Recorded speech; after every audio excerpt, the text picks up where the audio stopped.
My name is Craig C. White, and I have a Bible prophecy website called High Time to Awake, and that's hightimetoawake.com.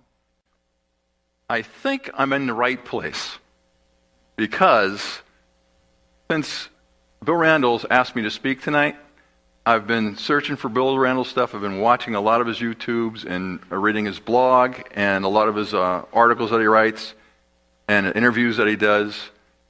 And he talks about very similar things that I talk about as far as Bible prophecy goes, Turkey and the Islamic nations and around the Middle East and the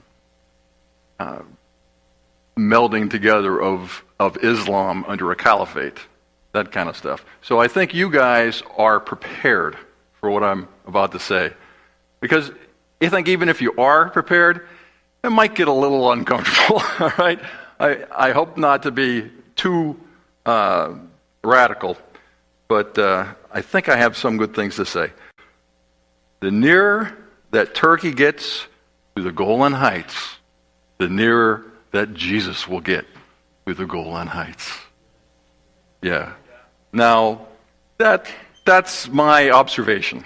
Okay, this is not cast in stone as far as the church at large is concerned, but I'm thinking it's true more each day. Okay, that is a map of Syria. And the Turkish army right now is at the very northern end of that. This is a Google map drive directions from Idlib, Syria, which is in northern Syria, all the way down to the Golan Heights of Israel. All right? That's a quick drive on a highway straight through to Golan Heights. Not hard to get there. So that's about 300 miles from Idlib to the Golan Heights at this point. Jeremiah chapter 49, verses 23 through 27. That talks about the destruction of Damascus. I hope a lot of you guys are familiar with that, right?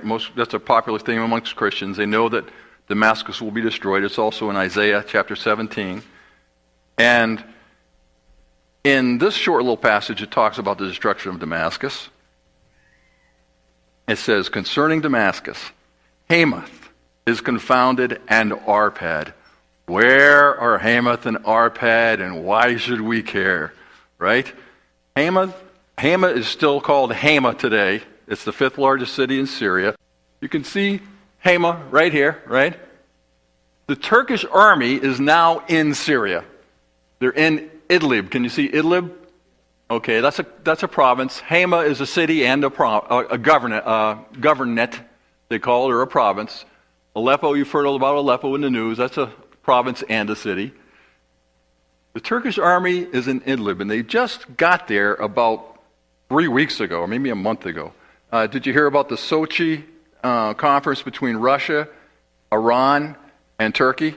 And Iran and Turkey, Russia gave Turkey permission to bring 25,000 troops into Idlib, and they're there.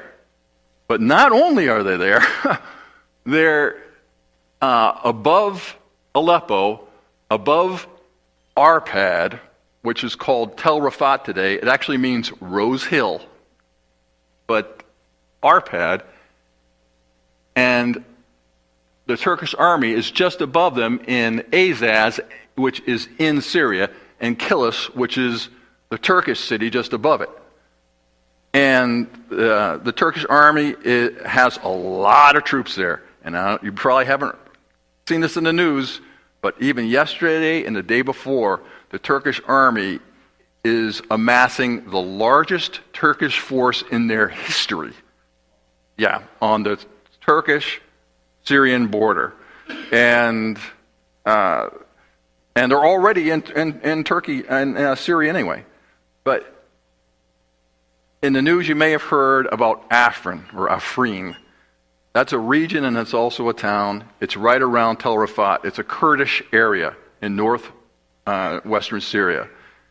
And Turkish President Erdogan wants to go in and push the Syrian Kurdish forces out because the Syrian Kurds are trying to develop their own state, autonomous state in Syria, and Turkey too. So Turkish President Erdogan has said, we're going to get rid of them. We're going in. The U.S., just in the past few days, there's been a lot of drama playing out. The U.S. said, we're going to support the Kurds in Syria. And the Turkish President Erdogan said, we will strangle the forces before you have a chance to build them. That's our ally talking to us like that. Anyway, in Arpad, in Tell Rifaat, that's the key Kurdish town in Syria that Turkey wants to conquer and get the Kurds out of. Afrin is a region, but Tell Rifaat is the key town. And Turkish President Erdogan has vowed to go town by town, starting with Afrin, until he gets rid of the Kurds there. So he is planning with a very large force to get rid of the Kurds in Tell Rifaat. And in Hamah, the Syrian army is in Hamah, and Al-Qaeda controls the Idlib province, and the Syrian government controls the Hamah government, or the province. And Al-Qaeda in Idlib for the past 5 or 6 years has been fighting with the Syrian army in Hamah, and the Syrian army in Hamah is now winning. So they're pushing back the Al-Qaeda forces in Idlib. And for the first time this week, Turkish forces, or Turkish-supported forces, have been fighting the Syrian army in Hamah. All right? Concerning Damascus, Hamah will be confounded in Arpad because they've heard evil tidings of a coming invasion or something horrible, and they're terrified. These things are beginning to happen. And this isn't something I discovered this week. I've been telling people about this for 7 years from the Scripture, and it's beginning to happen. I'll tell you why I told them for 7 years. Because in Ezekiel chapter 38, it talks about the chief prince of Meshech and Tubal. That chief prince will lead Libya, Sudan, and Iran into Israel. Okay? And I said, well, everyone said, well, that chief prince of Meshech and Tubal, that's Russia because it sounds like Moscow. And I'm like, I don't know about that. And so I just took a simple reading of the text. I went to my concordance and said, what do these words mean? The chief prince in Hebrew means primary governor, and Meshech and Tubal were brothers, and so was Magog. They were sons of Japheth. They're in the genealogies in the Bible, and they're the original princes that were set over provinces in what we'd call Turkey today. So the chief prince is the primary governor, and at the time, Turkish Prime Minister Erdogan was in power. And chief prince, you couldn't say prime minister in a better way. It's primary governor. Yeah, so I'm saying, all right, well, this guy sounds like he could be the invader of Israel. And the thing is, then I went, because the Syrian war was going on in the early stages, and I said, well, let's see who's fighting in Syria. The Free Syrian Army, you've probably heard of them. You've heard about moderate rebels and, the radical rebels and all that kind of stuff. The Free Syrian Army is not Syrian in any way, shape, or form. It's mostly Libyan. Okay? Iran is in Syria. The Iranian army is helping Assad, and Hezbollah is helping the Iranian army and Assad. Iran is there. And the only other one that we're looking for is Sudan. And Sudan is there too. All right? Now, they may be there in greater numbers soon. But do you remember, maybe 5 years ago, 6 years ago, in the news, hearing reports about all the jihadists that were just flooding into Syria through Turkey? You remember hearing those reports? Those mostly were Northern African Al-Qaeda Muslims, right? Sunni Muslims. So that's Sudan. If you look on your map, that's Sudan and Libya primarily. All right? They're getting paid. They're saying, hey, we're going to have a war. Come join us. And they just came in droves. I saw movies of them crossing the border all with their weapons and just flooding into Syria. So all our people that Ezekiel chapter 38 verse 5 lists are fighting in Syria. And Turkey is fighting in Syria now. And Turkey, the Prime Minister of Turkey, the President of Turkey, I think is the chief prince or primary governor among the provinces of Turkey. Okay? So I think we may have identified Magog because Turkish President Erdogan has vowed to wipe out Tell Rifaat, and he's also vowed to remove Syrian President Assad from power in Damascus. As a matter of fact, in a speech maybe 6 months ago, he said the sole reason why the Turkish army has entered Syria, because they had a little bit in the Euphrates Shield operation, if you heard about that, in the very northern part of Syria. The sole reason was to remove Assad from power in Damascus. So these things are happening, and we're being told that they're going to happen. So what I'm saying is that Turkey is already beginning to do this. In Jeremiah chapter 49, it says that the Hamah and Tell Rifaat will hear evil tidings, and they'll be terrified. So, we ought to be able to hear these things in the news and find out about them.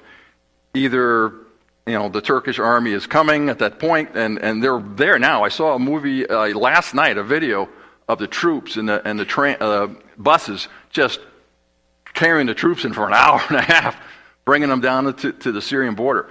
Turkey has been amassing weapons on the Syrian border for about 6 years. I know maybe 5-6 years ago, they already had 54,000 troops on the Syrian border. Yeah, so they've been at this for a long time, and for about the last week, they've been really shipping them down right next to the border to go in. So it's going to happen soon. I think so far they've been going back and forth in the UN trying to get them not to go in, but they want to. And so try to simplify this, Hamah, Tell Rifaat will be invaded or terrified or terrorized or whatever you want to say. And then we may as well read this. In Jeremiah, the residents of Damascus will flee. All right, let's see here. Jeremiah chapter 49, verses 23 through 27. Concerning Damascus, Hamath is confounded and Arpad, for they have heard evil tidings. They are faint-hearted. There is sorrow on the sea. It cannot be quiet. I broke down the words where it says that there is sorrow on the sea, and it seems to me that it's saying that the nations will be in upheaval about Turkey going into Syria and fighting the Kurds and fighting the Syrian army, which they have not done yet. So that's just my observation. It might mean something different, but Damascus is waxed feeble. That means that Damascus has grown old and is getting ready to die. And turneth herself to flee, and fear hath seized on her, anguish and sorrow have taken her as a woman in travail. How is the city, this is God saying, speaking at this point, how is the city of praise not left, the city of my joy? Therefore her young men shall fall in the streets, and all the men of war shall be cut off in that day, saith the Lord of hosts. And I will kindle a fire in the wall of Damascus, and it shall consume the palaces of Ben-Hadad. The palaces of Ben-Hadad is just a term that identifies where the king ruled Damascus. And that is another good point. In where it says, how is the city of praise not left, the city of my joy? He's actually identifying God is identifying the oldest part of the city of Damascus, and that's called Old Damascus. It's where the capital of Damascus is today. So I know we've been watching the news about Damascus and Syria in general, and there's a lot of devastation everywhere.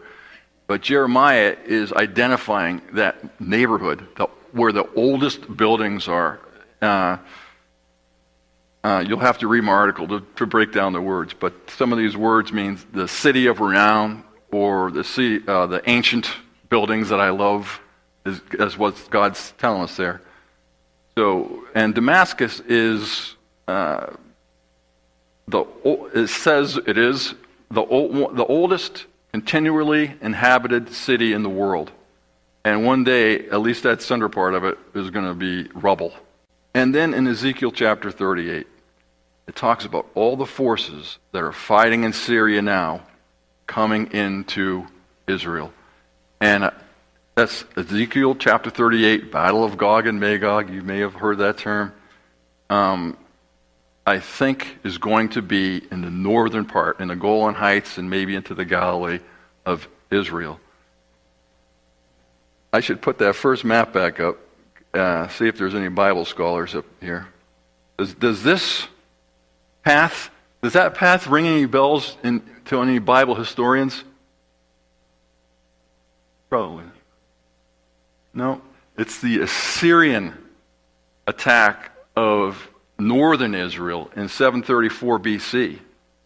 The Antichrist is associated with the Assyrian in the Bible. I'll point you to Isaiah chapter 10. There's other passages.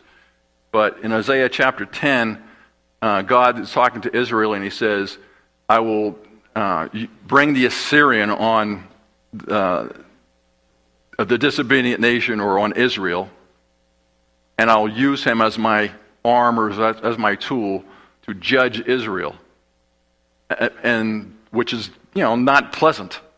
And this happened in it happened twice, 734 BC and 701 BC. At the end of Isaiah chapter 10, in the first verse of 11, Jesus Christ is taking his seat on his throne in Jerusalem.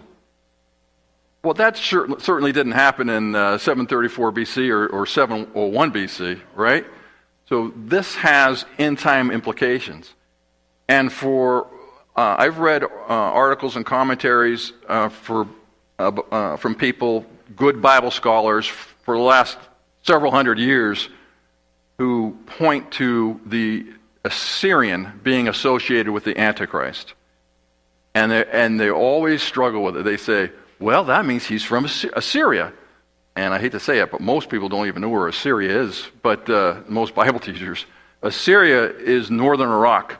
ISIS, the ISIS state of Iraq and Syria, that is a revived Assyrian state. That's Assyria. All right, they had an empire, but the state is northern Iraq and into Syria. Not really very big. Anyway, they try to guess where he's from. He's from Assyria. Well, the Assyrian Empire went into Turkey and Syria, so maybe he's from Turkey, maybe he's from Syria. Well, let's just throw where he's from right out the window and say, what is he going to do? The Antichrist is going to do the same things that the Assyrian kings did, and I'll tell you what they did. In the first attack on Israel, they conquered Syria and conquered Damascus. Then, as a matter of fact, Israel asked them to help fight against Syria. But as soon as they conquered Damascus, then they went into northern Israel. The Assyrians attacked northern Israel. So there's two phases. Conquer Syria, attack northern Israel. Then the Assyrians came back in 701 BC, about 30-some years later, and they attacked southern Israel. Those two invasions are models for Ezekiel chapter 38 and Ezekiel chapter 39.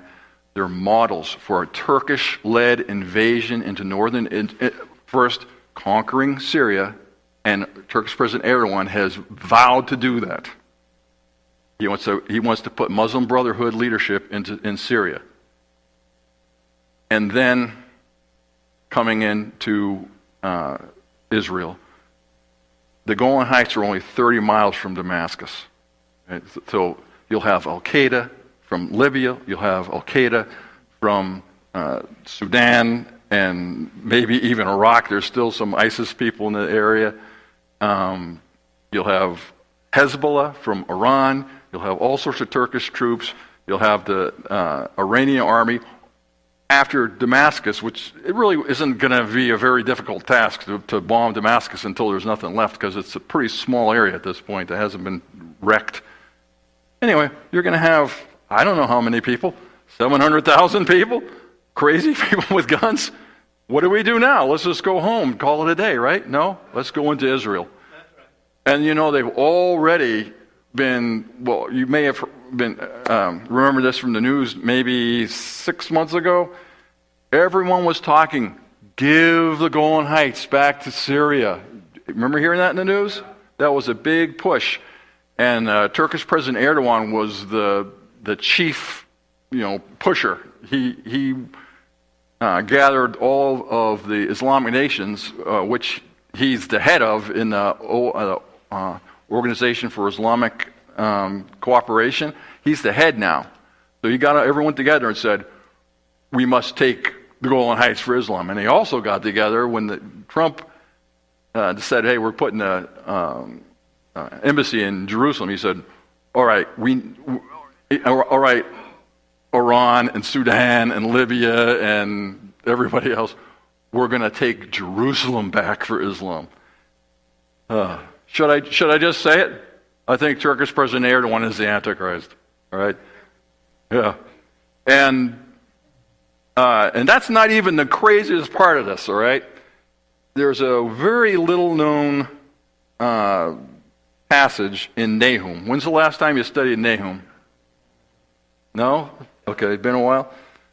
Nahum is all about the destruction and the flooding of ancient Nineveh. Remember, Jonah went to Nineveh, and God told him to say, "Yet 40 days, and the city will be destroyed." Right? Think about that for a second. Jonah was a Hebrew prophet, right? Well, who was he sent to? He was sent to the Assyrians. He was sent to the Gentiles to tell them to basically to repent or else. Whatever prophet did that, right? I don't think anybody did. And they did repent, and they saved their city for a while. But about 150, 200 years later, the Assyrians were destroyed, and they were besieged by three armies: the Babylonians, Medes, and Persians, for 3 months. And then, this was in the middle of the summer in 612 BC. God sent rain. This is Iraq. This is desert storm territory. This is where it does not rain at all. Zero. And the dew point is zero. Or the humidity. No humidity in the summer. May, June, July, it rained and rained and rained and rained in 612 BC until the walls of the Tigris River, it's built right on the Tigris River. The Tigris River raised and eroded the walls of Nineveh, which was a famous place for having tall walls and being a fortress. It eroded the walls and allowed the Babylonians, Medes, and Persians to go in and conquer and kill everybody. And after these three armies got in, mostly it was the Babylonians, but after they got in, they spent about 2 months and just took everything and just razed the place, and it was never inhabited after that. It was the Assyrian capital. It was the capital of the Assyrian Empire, and it was completely flattened. We didn't even know it existed until like 1950-something, and they finally found it. So the ruins of it lie in the middle of the city of Mosul. And so Nahum's all about the flooding and those armies, okay? Which I'm just going to have to tell you, the same thing except for the flood so far. The same armies attacked ISIS in Mosul. Mosul is Nineveh today. And that's this headquarters and hometown of al-Baghdadi, the leader of ISIS. Before there was ever ISIS, he was Al-Qaeda head in Mosul. And so anyway, the the same armies attacked Mosul and got rid of ISIS, right? So I think that Nahum applies to now as well as it applies to Mosul in Iraq and the destruction by the armies. And there's some very gory details that have happened that Nahum talks about. But one of the biggest things that hasn't happened is it will be flooded. And do you guys know about the Mosul Dam? Yeah. There's a dam about 40 miles north of Mosul, and when we went in for Desert Storm, the Army Corps of Engineers said, this is the most dangerous dam in the world because the soil that it was built on is gypsum. It's like the stuff you make your wallboard out of. It's dissolving. Their foundations are dissolving. And there was a big scare about this maybe a year ago, and a year before that, and a year before that, and they're starting to talk about it again in the news. It's still a problem. But so anyway, it would be so easy for Mosul to flood. But here's the kicker. In Nahum, there's one section that has nothing to do with the flooding and destruction of ancient Nineveh. But it has, I think, everything to do with Jesus Christ coming in the air. And guess where he's going? The Golan Heights. What is that doing in the middle of Nahum? Right? It gives you willies. It's right there in front of you. Nahum, can you read that? Am I using the way? In Nahum chapter 1, verse 3 through 8. You've probably heard this. Is a nice poetic verse. The Lord is slow to anger and great in power, and will not acquit the wicked. The Lord hath his way in the whirlwind. That means he's coming in a tornado of wind, which he often does, and in the storm, and the clouds are the dust of his feet. He rebuketh the sea and maketh it dry, and drieth up all the rivers. Bashan languisheth, and Carmel, and the flower of Lebanon languisheth. These are all areas right around the Golan Heights, in Syria, in Israel, and in Lebanon, right across that area. And it's saying that those areas are going to be dry, they're going to be burned. Jesus is coming in a fiery tornado, not necessarily with his feet on the ground, but passing over. And he doesn't say anything about any troops being there, but I think they're coming in Ezekiel chapter 38. So anyway, these places are going to be singed really badly.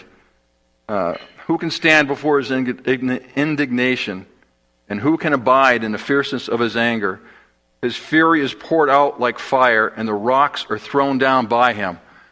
This is Jesus Christ. And if you read Ezekiel chapter 38, this is at least one way that Jesus fights against the invaders that come in from Syria, I'm assuming, but the Turkish-led invaders, Libya, Sudan, and Iran. He fights against them with fire and brimstone and torrential rain and other things. This is describing a similar scenario. And then it goes on, his fury is poured out like fire and the rocks are thrown down by him. When I read Ezekiel 38 for years, I'm like, where is this fire and brimstone coming from? I've never seen it come down from the sky, have you? But this in Nahum describes Jesus Christ churning up the land and the rocks and the bedrock, and that's fire and brimstone, right? So it's just a practical solution to where the fire and brimstone comes from. In this is interesting. In verse 7, the Lord is good, a stronghold in the day of trouble, and he knoweth them that trust in him. All right? Does that sound like maybe he's looking out for Christians? Does that sound like maybe that could be a rapture? A resurrection and rapture? It sounds like it could be to me. And there's other verses in Psalm 50. Maybe we can read that later. That's a similar scenario. But with an overrunning flood, he will make an utter end of the place thereof. Now he's talking about Nineveh, which is northern Iraq, which is Mosul today. And darkness shall pursue his enemies. And this word overrunning basically means water that covers something. And in 612 BC, the water did not cover the city. It eroded the walls until the armies were able to go in. And for 2 months after that, they were able to plunder the city. So it wasn't underwater. I mean, it was somewhat underwater. The gates were underwater. So this kind of describes water going right over the city. As a matter of fact, there's another verse that says that Nineveh or Mosul will look like a water reservoir for many days. And that's probably not something that happened in 612 BC, although I wasn't there. But, so, are you guys following me? Yeah. Are you? So, you just recap. Well, you know what, while we're here, can you see the Psalm 50 okay? Oh yeah, there's Ezekiel 38 where he gives them fire and brimstone and stuff.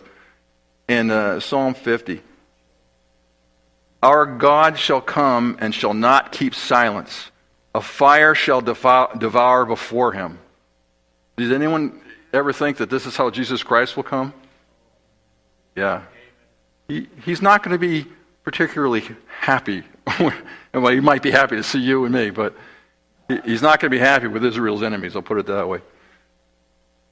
A fire shall devour before him, and it shall be very tempestuous round about him. And that's talking about this whirlwind. You know, you read in the Bible sometimes where Jesus Christ will come in a cloud, or even when the Israelites were led by a cloud through the wilderness. That was Jesus Christ. And it's not a fluffy cloud with fat cherubs on it. It's a tornado. It's a pillar of clouds by day. It's a tornado. It's tempestuous. And that's one of the signs of Jesus Christ anyway. In chapter Psalm 50, verse 4, he shall call to the heavens from above and to the earth, that he may judge his people.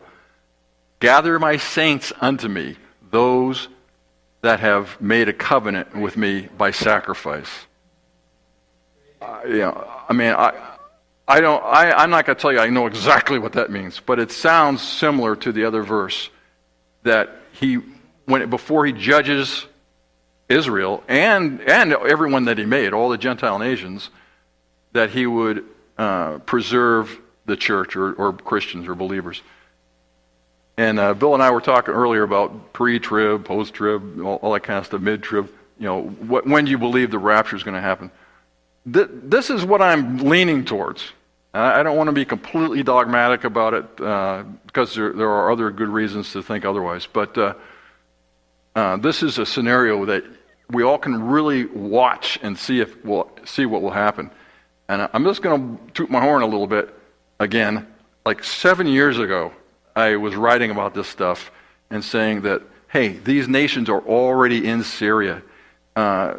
This means the chief prince of Meshech and Tubal. That's the primary governor amongst the provinces of Turkey, and this prime minister Erdogan and the president Erdogan at this point, he wants to be the leader of a new Islamic Union and of a new Islamic caliphate.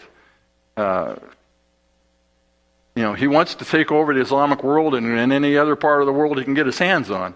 He's bad news. And so these nations that are listed in Ezekiel chapter 38, verse 5, are fighting in Syria. If they destroy Damascus, or Turkey destroys Damascus, or somebody destroys Damascus, then they're 30 miles away from Israel, from the Golan Heights. And I try to just leave you with one little thing. I probably used my time up already. Okay.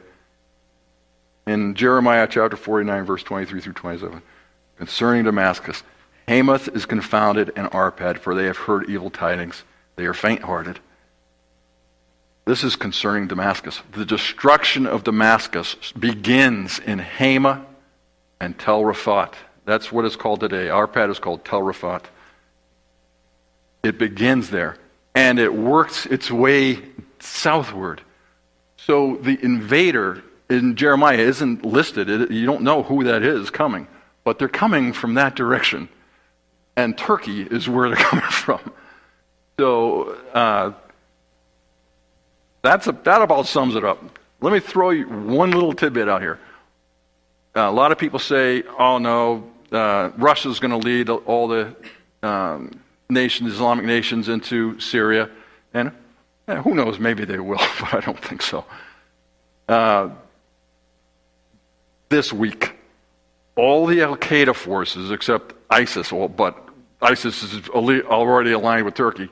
But anyway, all the Al Qaeda forces and other rebel forces in Syria just combined to form what they call the National Army, led by Turkey. They all just fell under Turkey's leadership. So now you have that's not even the Free Syrian Army. These are other people. This is Al-Nusra Front, which is the Al Qaeda affiliate of Syria. All these Al Qaeda groups and other rebel groups have just combined. It's about a 25,000 man army, and they're taking direction from Turkey and being armed and everything else. Plus, Turkey has the Free Syrian Army, and they're just rebels who they're just importing as fast as they can, pretty much. They're coming from the Turkish border into Syria. And then you have 25,000 Turkish troops and Free Syrian Army troops that they've been allowed in Idlib. And now you have all these, I don't know how many thousands, 50, 100,000, I don't even know how many, who are lined up on the Turkish border ready to come in. All right? They're all there. This is a major invasion of Syria. Turkey wants to be the controller of Syria, and they're doing it. So it's something that we can watch. Watch as Turkey finally gets into Syria. Well, they're already there, but in force, more force, into Hamah. When you start hearing about them fighting the Syrian army in Hamah, start hearing about them either negotiating or fighting the Kurds in Tell Rifaat. I don't know what exactly they're going to do. And then coming down into Damascus is something you can watch happening. And I've seen this afar off, and it seems like it just gets closer and closer and closer, and that doesn't really, doesn't really happen, but it's forming. Yeah. So keep your eye on Hamah, Tell Rifaat, Damascus. And if they get that far, remember I told you about Golan Heights. And if they get that far, remember I told you about Jesus Christ coming on the Golan Heights. Is this important stuff? Oh, amen. Yeah, it's important stuff. So anyway, thank you. Hope I didn't take too much time.